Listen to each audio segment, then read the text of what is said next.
Au cœur de l'île d'Anjouan, dans l'archipel des Comores, la cueillette de l'ilang-ilang est une tradition et un pilier économique.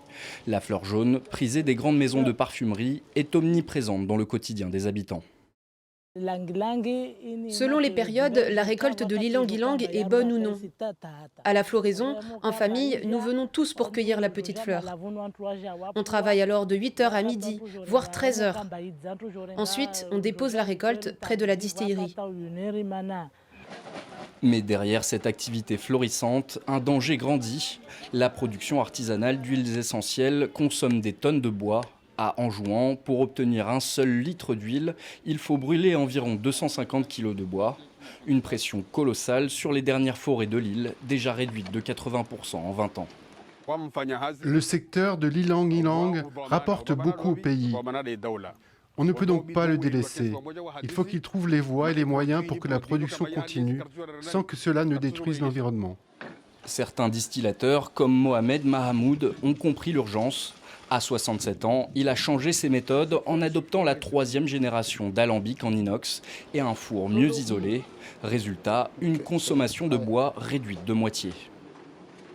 Après avoir été rendu compte que ça détruit l'environnement, ça fait sécher les eaux sous le guide de l'idée Initiative Développement qui est installée ici. Et 2 fois, ils sont chargés justement de la sensibilisation, des formations par rapport à ça.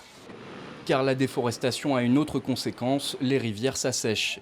Il y a 100 ans, l'île comptait 50 cours d'eau. Aujourd'hui, moins de 10 coulent encore en continu. Des ONG mènent une course contre la montre en replantant arbres et haies sur les flancs des montagnes. Ils coupent les arbres et ils n'en plantent pas. Nous, on replante. Mais en 1925, il y avait 50 cours d'eau avec un fort débit. Aujourd'hui, il y en a beaucoup moins. Face à l'ampleur de la crise, le gouvernement comorien se mobilise. Pour le ministre de l'Environnement Aboubacar Ben Mahmoud, l'urgence est absolue. Aujourd'hui, avec la démographie, les agriculteurs sont en train de rechercher des terres arables pour leurs activités agricoles. Et donc, on assiste à cette déforestation, on assiste à des feux de brousse qui font qu'aujourd'hui, on a perdu 80% de nos forêts naturelles. Entre préservation de la biodiversité et survie économique, Anjouan marche sur un fil. Et si rien ne change, le parfum de l'ilang-ilang pourrait bien devenir celui d'une catastrophe annoncée.